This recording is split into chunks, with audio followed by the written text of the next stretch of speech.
आघात. लेखिका प्रिया उंबरकर. वाचक स्वर सिद्धी गायकर.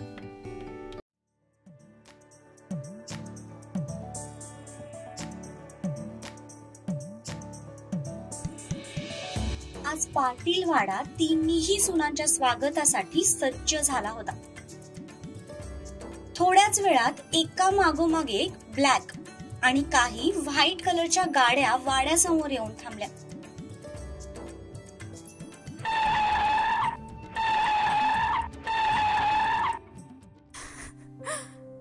अगं बस तारा, आता अजून किती रडणार आहेस?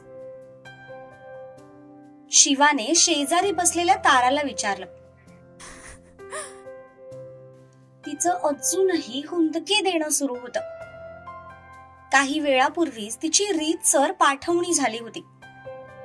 ती सगळ्यांच्या गळ्यात पडून अगदी हमसून हमसून रडली होती.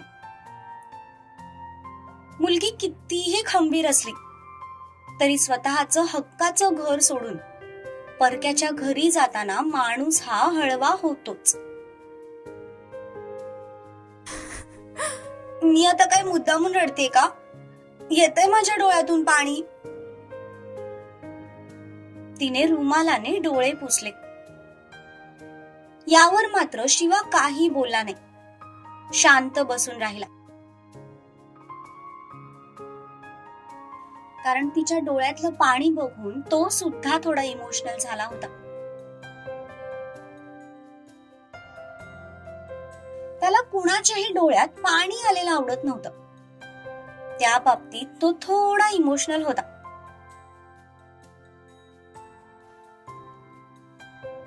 Radha, are you okay? तिचा आवाज एकदम कमी झाला होता. तर ती शरीराने एकदम नाजूक होती. लग्नाच्या दगदगीने ती अगदी कोमेजून गेली होती आणि तोच थकवा आता तिच्या चेहऱ्यावरूनही दिसत होता. त्यामुळे त्याला आता तिची काळजी वाटू लागली होती. राधा, घर आले. त्याने तिच्या समोर हात केला. तसं तिने ओठांच्या कोपऱ्यात हसून त्याच्या हातात हात दिला.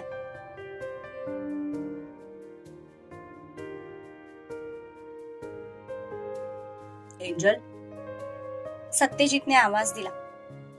त्याच्या खांद्यावर डोकं टेकून झोपलेली दुर्वा जागी झाली. गाडीत बसल्यापासून तिला एकदम गरगरल्यासारखं वाटत होतं.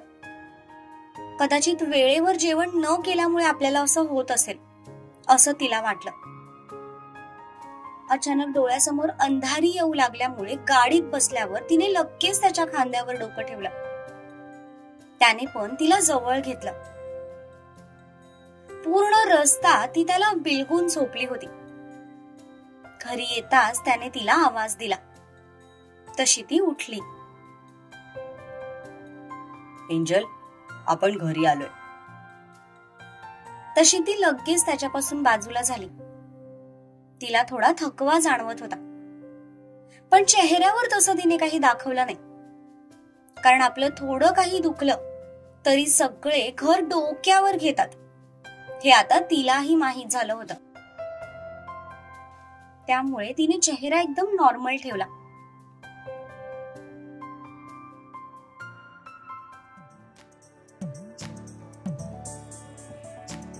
तीनही जोड्या हळूहळू करून गाडीतून खाली उतरल्या.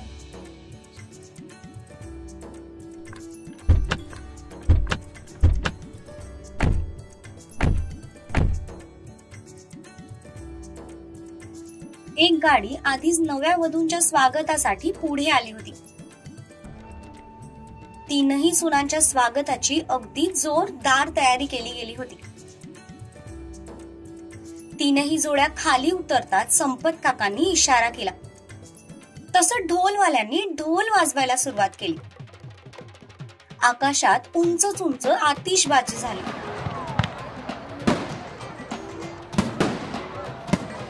तिघींनीही माना वर करून वर आकाशाकडे पाहिलं.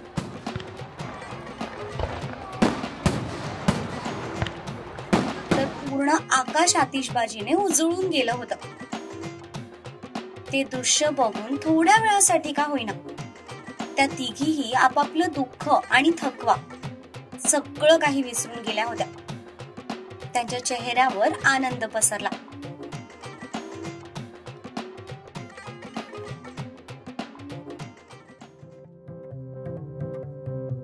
तिघींनीही आपापल्या जोडीदाराचा हात हातात घेतला. ते वाड्याच्या मेन दाराजवळ आले. माई, अक्का, अप्पा आणि संपत काका चौघेही त्यांची वाट बघत होते. थोडीफार इतर पाहुणे मंडळी सुद्धा होते. तीनही जोड्या दारात उभ्या होत्या.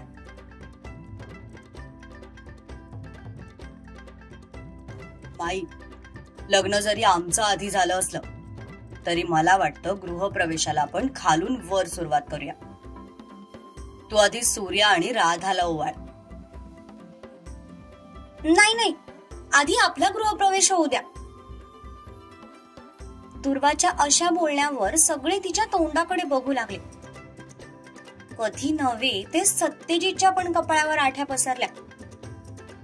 ती असं काहीतरी बोलेल हे त्याने इमॅजिनच केलं नव्हतं. आय मीन, आपला गृहप्रवेश आधी झाला तर मी घरात जाईन आणि मग मला सुद्धा तारा आणि राधाला ओवाळता येईल. बरोबर बोलते वहिनी. आणि तसंही सगळ्यात आधी घरची लक्ष्मी म्हणून गृहप्रवेश करण्याचा मान वहिनीचाच आहे. एकदम बरोबर बोलला शिवादा. भाई आणि वहिनी, आधी गृहप्रवेश तुमचा, मग आमचा. शिवा आणि सूर्याने एकमेकांच्या बोलण्याला दुजोरा दिला. तसं सत्यजित आणि दुर्वा पुढे झाले. माईंनी त्या दोघांवरून भाकर तुकडा ओवाळून टाकला. त्यांचं औक्षण केलं. शिला लगेचच कुंकवाचं ताट घेऊन पुढे झाली. दुर्वाने त्यात हात बुडवले आणि घराच्या भिंतीवर उमटवले. त्यानंतर ती धान्याचं माप ओलांडण्यासाठी दरवाजात आली. ती ते माप ओलांडणार त्या आधीच माईंनी तिला थांबवलं. दुर्वा, अगं आधी उखाणा घ्यायचा आणि मग माप ओलांडायचं. तशी ती किंचित लाजली. तिने सत्यजितकडे पाहिलं. तो सुद्धा जणू त्याचीच वाट बघत होता. मागच्या वेळी तिने घेतलेला उखाणा अजूनही त्याच्या लक्षात होता. खरंच त्या उखाण्याप्रमाणे घरात प्रवेश केल्यापासून घराची सगळी सूत्र तिच्याच हातात तिने घेतली होती.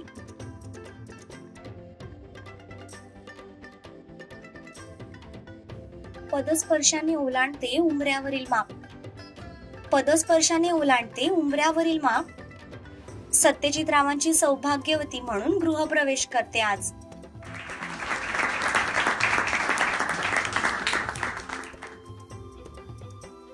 हे पसारा मस्त उखाणा आठवून ठेवा आणि शिवराज राव म्हणायचं. काय म्हणशील? शिवराज राव म्हणेन. हा सत्या, चल आता तू उखाणा घे. मेहंदीच्या हातावर शोभून दिसतंय हळदीचं कांकण.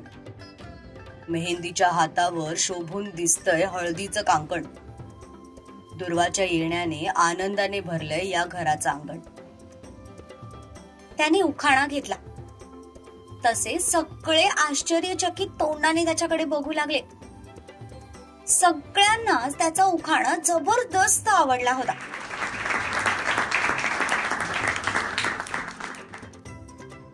चला आता माप ओलांड. माईंनी सांगितलं तसं तिने माप ओलांडलं.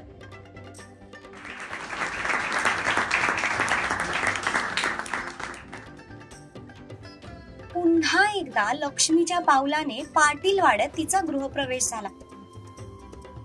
त्यांनी जोडीने सगळ्या थोरा मोठ्यांचे आशीर्वाद घेतले. आता वेळ आली होती दुसऱ्या जोडीच्या गृहप्रवेशाची. दुर्वा, हे घे, आता तू कर त्यांचं औक्षण. नाही माई, हा मान तुमचाच आहे. आधी तुम्ही करा, मग मी करते. वय जानकी, हा मान तुझाच आहे. अक्कासाहेबांनी सांगितलं तसं माई पुढे झाल्या. त्यांनी एक नजर शिवाकडे पाहिलं तर तो प्रसन्न चेहऱ्याने त्यांच्याकडे बघत होता. पाळण्यातला शिवा आणि आत्ताचा शिवा या दोघांमध्ये जमीन आसमानाचा फरक होता. पण एक गोष्ट मात्र अजूनही सारखी होती, ती म्हणजे त्याच्या चेहऱ्यावरचे निरागस भाव. ते बघून त्यांना थोडं भरून आलं. त्यांनी मनातले विचार झटकले आणि पुढे होऊन दोघांना आरती ओवाळली. त्यांच्यावरून भाकर तुकडा ओवाळून टाकला. त्यानंतर दुर्वाने पण त्या दोघांची आरती केली. शिला पुढे झाली तसं ताराने त्यात तिचे हात बुडवले आणि दुर्वाच्या शेजारी तिच्या हातांचा ठसा उमटवला. ते करून झाल्यानंतर पुन्हा एकदा ते दोघे दारात येऊन उभे राहिले. आता आपल्याला सगळे उखाणं घ्यायला लावणार हे तिला माहित होतं. त्यामुळे ती मनातच शब्दांची जुळवाजुळव करत होती. पण आज शिवा मात्र जरा जास्तच उत्साहित होता, कारण त्याला सुद्धा ती काय उखाणं घेतेय ते ऐकायचं होतं. चल तारा, आता तू उखाणा घे. पाटलांची मधली सून, नाव माझं तारा. पाटलांची मधली सून, नाव माझं तारा. शिवराजरावांना कितीही दिला तरी कमीच पडतो शिरा.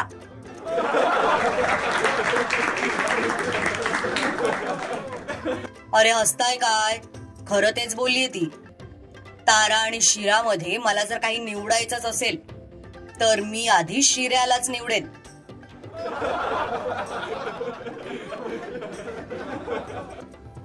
चल शिवादा, आता तुझी टर्न होऊन जाऊ दे.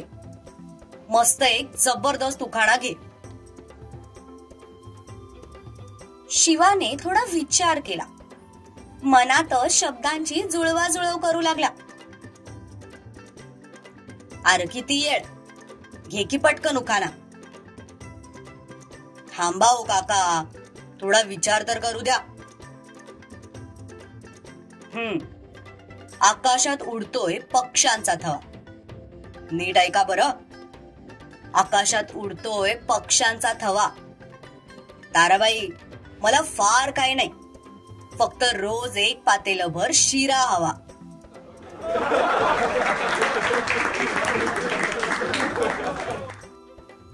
तिच्या उखाण्यावरून त्याला एवढं तर कळून चुकलं होतं की उखाणा बनवणं काही अवघड नाही. फक्त शेवटचे 2 शब्द यमक जुळले पाहिजेत. त्यानुसार त्याने स्वतःचा इंटरनॅशनल उखाणा बनवला, जे ऐकून सगळे पोट धरून हसू लागले.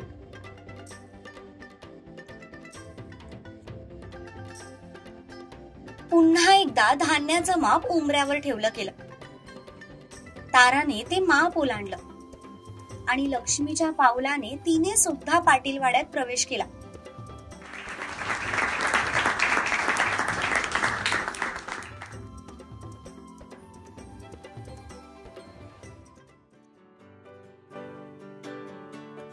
सत्यजित थोडासा मागे सरकला.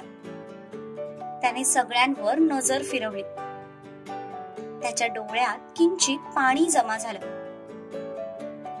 कारण याच सुखी कुटुंबाची स्वप्न त्याने कितीतरी वेळा पाहिली होती. जेव्हा माही नव्हती, काकू नव्हती, तेव्हा घरात फक्त 6 माणसं होती. त्यात सूर्या तर 2 वर्ष बाहेरच होता. शिवा पण कधी जास्त वेळ घरी थांबायचा नाही आणि तो स्वतः त्याच्या कामात इतका बिझी असायचा की त्याला घरी जास्त लक्ष द्यायला जमतच नव्हतं. पण तरीही तो त्याच्या परीने सगळ्यांना खुश ठेवण्याचा प्रयत्न करत होता. पण त्याला ते कधी नीट जमलंच नव्हतं. पण आज त्याने काही न करता सुद्धा त्याचं घर आनंदाने खळखळून हसत होतं, कारण त्या घरची खरी लक्ष्मी त्याची माई पुन्हा परतून आली होती आणि त्याची एंजल सुद्धा खरंच लक्ष्मीच्या पावलांनी त्या घरात सुख शांती घेऊन आली होती. आता उरलेल्या दोन्ही सुना सुद्धा आल्या होत्या. त्यामुळे घर खऱ्या अर्थाने माणसांनी हस्त खेळतं झालं होतं. यापेक्षा जास्त त्याला अजून काहीही नको होतं. आज तो खूप खुश होता.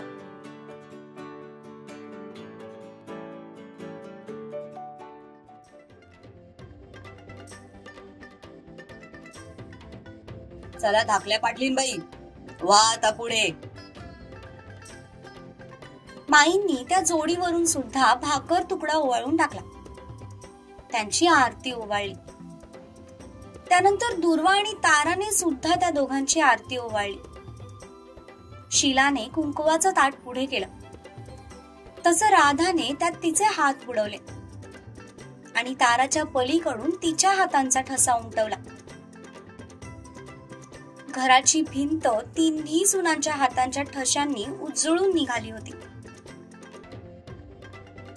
चला राधाबाई, घ्या आता तुमच्या कृष्णाचं नाव. शिवादा, ती कृष्णाचं नाव कशाला घेईल? माझं घेईल ना.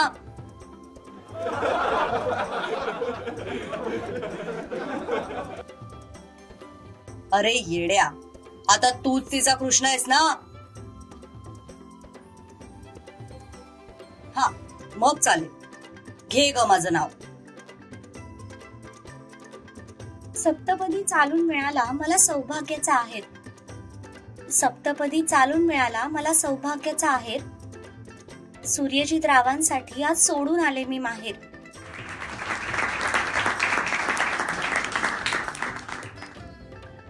अरे वा, मस्त मस्त. सूर्या, आता तू नाव घे. गोकुळात रमलाय यशोदेचा तान्हा. गोकुळात रमलाय यशोदेचा तान्हा.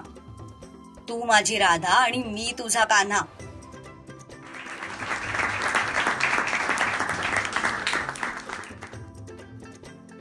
हो कान्हा, त्या कृष्णाला 16,000 बायका होत्या बरं.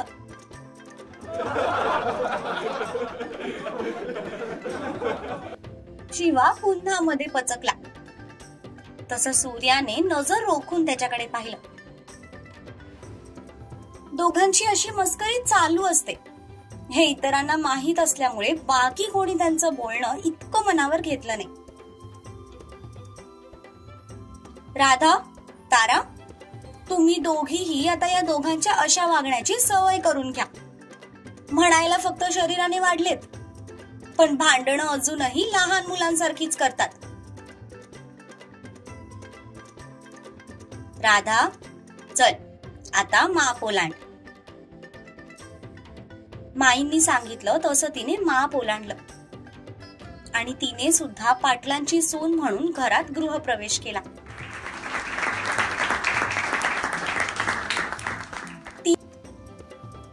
तिन्ही जोड्यांचं घरात दणक्यात स्वागत झालं.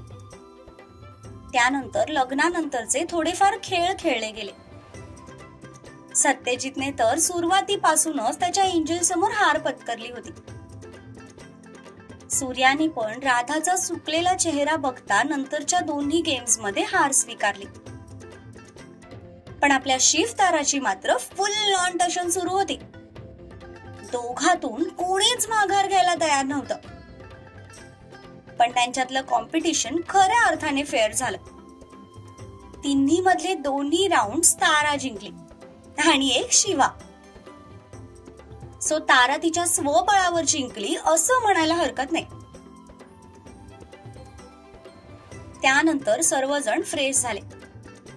जेवण वगैरे आवरून आपापल्या रूम मध्ये गेले. उद्या पूजा असल्यामुळे बरेचसे नातेवाईक आज वाड्यावरच थांबले होते. बाकी रूम्स फुल झाल्या होत्या.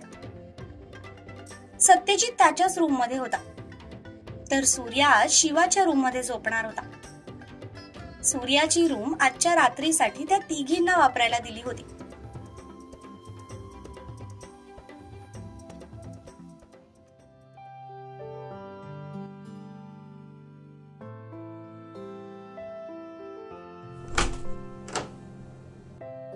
हुश, दमले बाबा, आता कुठे मोकळं वाटतंय.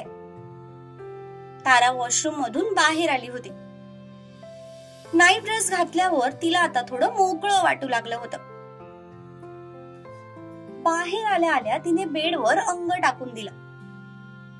तिची अवस्था बघून दुर्वा मात्र गालात हसली. तिला या सगळ्याची सवय नाही हे दुर्वाला माहित होतं. तारा आली तशी राधा फ्रेश व्हायला निघून गेली.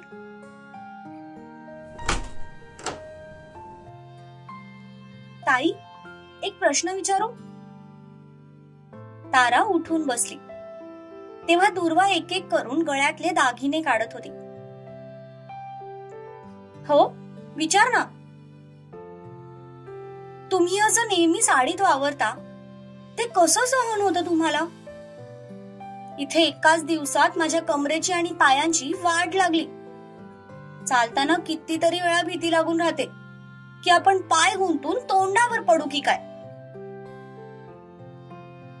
तारा, अगं जसं तुला जीन्स मध्ये आणि शॉर्ट्स मध्ये कम्फर्टेबल वाटतं ना, तसंच मला साडीमध्ये वाटतं. फक्त हा एक सवयीचा भाग असतो. अगं मला पहिल्यापासूनच साडी नेसायला आवडतं आणि मी नेहमी हलक्या साड्या वापरते, त्यामुळे फार काही वाटत नाही. ताई, जोपर्यंत घरात सगळे पाहुणे आहेत तोपर्यंत तरी मला साडीच वापरावी लागणार ना?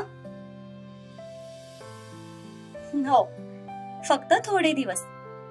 2 दिवसांनी जागरण गोंधळपणे. एकदा ते संपलं की मग तू पहिल्या परतमुळासाठी माहेरी जाशील. मग तिथून आल्यावर तुला हवे तसे कपडे घालू शकतेस, फक्त शॉर्ट्स सोडून. शॉर्ट्स तर मी नाहीच घालणार. मला कम्फर्टेबल वाटतील असे काही प्लाझो सेट आणि सलवार कमीज मी शिवून घेतलेत. गुड. दुर्वा आणि तारा बोलतच होत्या तितक्यात राधा फ्रेश होऊन बाहेर आली. आता जरा बरं वाटतंय बाबा. राधाने पण आता नवरीचा साज शृंगार काढून एक सिंपल असा पंजाबी ड्रेस घातला होता. तारा, राधा, तुम्ही दोघी बसा, मी आलेच फ्रेश होऊन. दुर्वाने तिचे कपडे घेतले आणि आता ती फ्रेश व्हायला आत गेली.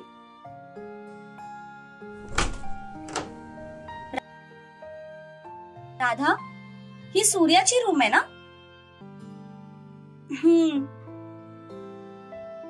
त्याची रूम म्हणजे आता तुझी पण रूम झाली. म्हणजे आता ही तुमची बेडरूम आहे, राईट? ताराच्या बोलण्यावर राधाचे हात जागेवर थांबले. ताराला नक्की काय म्हणायचंय हे तिला समजलं होतं. तिच्या चेहऱ्यावर किंचित ब्लश चढला होता. भारी आहे बाबा तुमची बेडरूम. राधा, खरंच लाजाळूचं झाड आहेस तू. कसं होणार आमच्या सूर्या भाऊजींचं देवच जाणे. कसं होणार म्हणजे?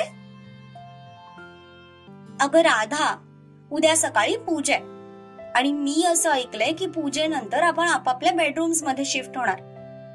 म्हणजे उद्या आपली फर्स्ट नाईट आहे.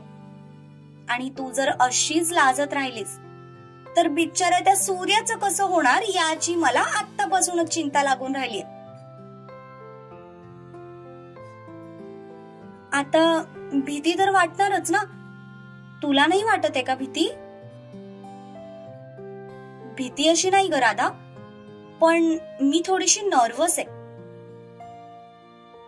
मी पण नर्वसच आहे. तशी ताई मला सगळ्या गोष्टी नीट समजावून सांगत असते, पण तरीही भीती वाटतेच ना. अगं येडू, प्रत्येकाचा अनुभव वेगवेगळा असतो, कारण व्यक्ती वेगवेगळा असतो. त्यामुळे काही गोष्टी समजून घेण्यापेक्षा त्याचा अनुभव घ्यावा.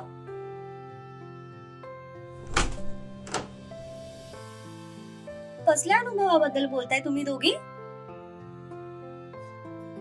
अगं ताई, लग्नाच्या धावपळीबद्दल बोलतोय.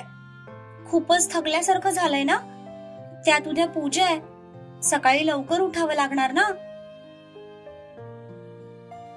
हो, उद्या लवकर उठावं लागणार, कारण पूजेनंतर दुपारून आपण सगळे देवदर्शनाला जाणार आहोत. ताई, आपण म्हणजे फक्त आपण 6 जणच ना? हो राधा, आपण फक्त 3 जोड्या. वाव ताई, आय एम सो एक्साइटेड. ताई, आपण ज्योतिबाला पण जाऊया का? बरेच दिवस झालेत मी गेलेच नाहीये. राधा, अगं उद्या फक्त इथलेच देव होते. ज्योतिबाला नंतर कधीतरी जाऊ. एकाच दिवशी खूप धावपळ होईल ना? Okay, no problem. ताराला मात्र या सगळ्या गोष्टींमध्ये फारसा इंटरेस्ट नव्हता. ती थोडी नास्तिक होती. तिने तिचा फोन घेतला आणि जाऊन बेडवर आडवी पडली. बेड भरपूर मोठा होता, त्यामुळे तिघीही त्यावर आरामात झोपू शकत होत्या. दुर्वाने रूमचे लाईट्स ऑफ केले आणि त्या दोघी सुद्धा बेडवर जाऊन झोपल्या. काही वेळानंतर ताराने पण मोबाईल ठेवून दिला आणि डोळे बंद केले. तारा आणि राधाचे डोळे जरी बंद असले तरी त्या उद्याची रात्र कशी असेल ते इमॅजिन करत होत्या.